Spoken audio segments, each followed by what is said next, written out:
Well, hello, and welcome to the first part of our extra bonus content as we look through the book of Revelation. We're beginning with a look at the very first church of Revelation, the first of the seven churches, and this is the church of Ephesus. You can see it there on the southwestern corner of the map. And we know this about Ephesus, that the name means desirable. It was an important port town. It was founded by Aquila and Priscilla that you can read about in Acts chapter 18. In fact, Paul lived here in Ephesus for 3 years, where he ministered and he preached in a rented hall for hours on end for 2 years.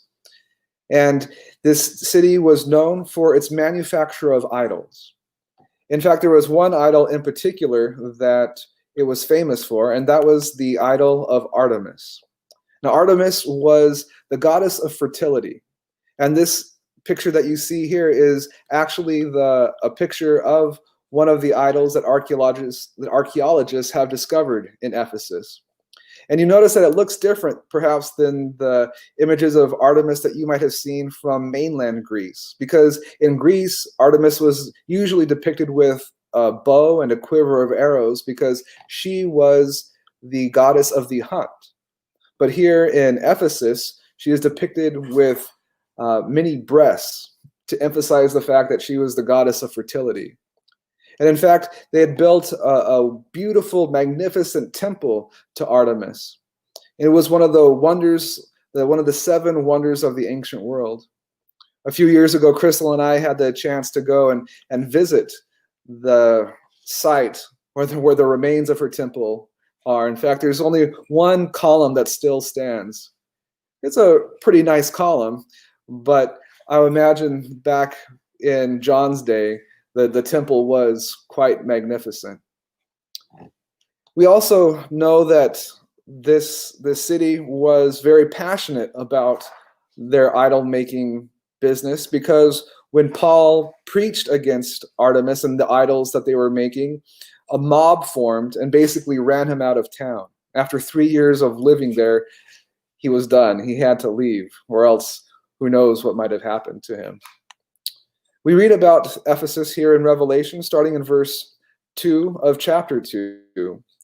And Jesus says, I know your works, your labor, your patience, and that you cannot bear those who are evil. And you have tested those who say they are apostles and are not, and have found them liars. And you have persevered and have patience, and have labored for my name's sake, and have not become weary. Jesus is saying, I know you've gone through all of these things. I know you're in the midst of a place that doesn't seem to be very hospitable to you, but you've remained faithful. I can imagine that the Christians there in Ephesus must have felt that they were constantly surrounded by people that just did not see eye to eye with them. They must have always felt that they were on the defensive. They were always on guard. And Jesus continues in his message to the church in Ephesus in verse 4. And he says, even though you've been faithful, nevertheless, I have this against you, that you have left your first love. As I had mentioned earlier in a previous sermon, that this isn't talking about the fact that the Ephesian Christians had stopped loving Jesus. Jesus was saying, you have stopped loving your neighbors. You have stopped loving the rest of my children. And this was a problem. This was a pretty big problem. But it's an understandable issue, I think. You know, the Christians there in Ephesus, they were always having to be on guard. They were always having to defend the truth. And eventually, if we're constantly having to defend the truth, we're tempted to turn the truth into a weapon. The temptation comes along to weaponize the truth, to attack the very people that we're trying to share the truth with. In fact, we can attack the people with the truth that we're trying to win to Jesus. We can get so caught up in arguing and trying to win arguments about the truth that we stop trying to win people to Jesus.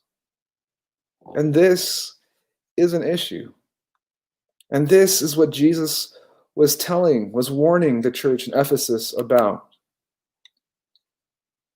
You see, the church there in Ephesus, they loved the truth, but they had stopped loving their neighbors. And this posed a problem because loving other people is at the core of who Jesus is. That's the core of the gospel message. And so if they stop loving other people, they stop presenting the truth of the gospel. So often we tend to think that truth and love are enemies, that they're like two wrestlers about ready to enter the ring where there can only be one winner, there can only be one victor. But that's not the case. They work together. In fact, without God's love, truth stops being true. Without the love of Christ, truth can become a lie. And Jesus continues in his message to the Ephesians in chapter 2, verse 5. And he says, "Remember, therefore, from where you have fallen, repent and do the first works, or else I will come to you quickly and remove your lampstand from its place, unless you repent." Yikes. This is Jesus saying some pretty strong words here. He's saying, if you don't reignite the light of your love for others, then I'm going to come and remove the lamp altogether. He's saying, in other words, that if they did not rekindle their light of love, that he was going to come and flip their light off permanently.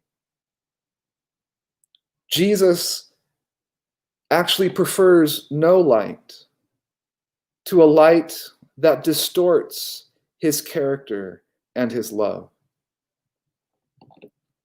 And so this was a serious warning. And he concludes his message to the Ephesians in verse 7, though. And he says, "He who has an ear, let him hear what the Spirit says to the churches. To him who overcomes, I will give to eat from the tree of life, which is in the midst of the paradise of God." Here we find Jesus making an allusion to the Garden of Eden.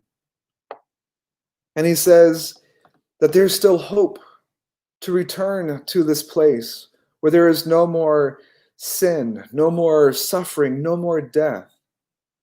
All they have to do is continue or to restart their sharing of his love with others. Now, as I mentioned earlier as well, when we look at these churches from a historicist perspective, when we look at these churches looking at the vast expanse of time from the ascension of Jesus to heaven to his coming again to the earth, historicists have lined up each of these 7 churches in Revelation with a historical era of the Christian church. And so we find that the era of the church of Ephesus lasted from 31 AD to 100 AD. And during this time, this is when the church was starting to do very well. The gospel was flourishing. People were being converted. Churches were springing up. But eventually, the pressures of life got to these Christians in this first era of the church. Government pressure, pressures from other religious groups, economic pressure.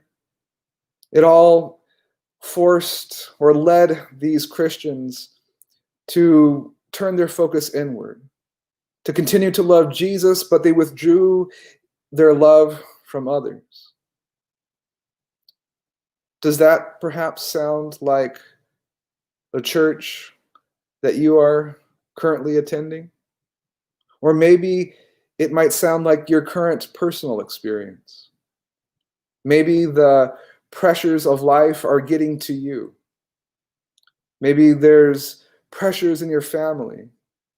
Maybe you're experiencing the ridicule of coworkers or classmates.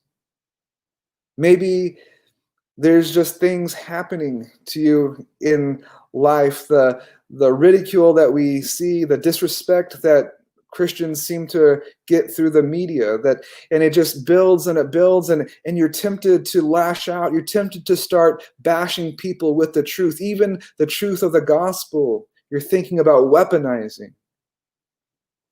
But Jesus says, this is not the way.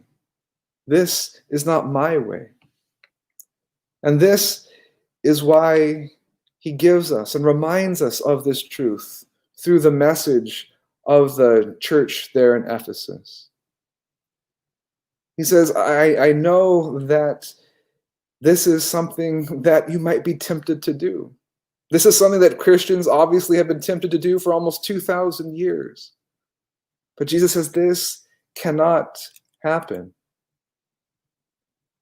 You're not going to do anything good by starting to lash out and attack other people. As he calls us to love others, even when they aren't necessarily that lovable. An author that I recently read said that only by love is love awakened. And that is what we are called to do. Awaken the love in others by sharing God's love with them. Not by trying to beat them in an argument.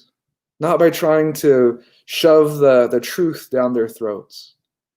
But Jesus promises that if we share his love with others, that if we overcome the desire to lash out and beat people up with the truth, then paradise is ours.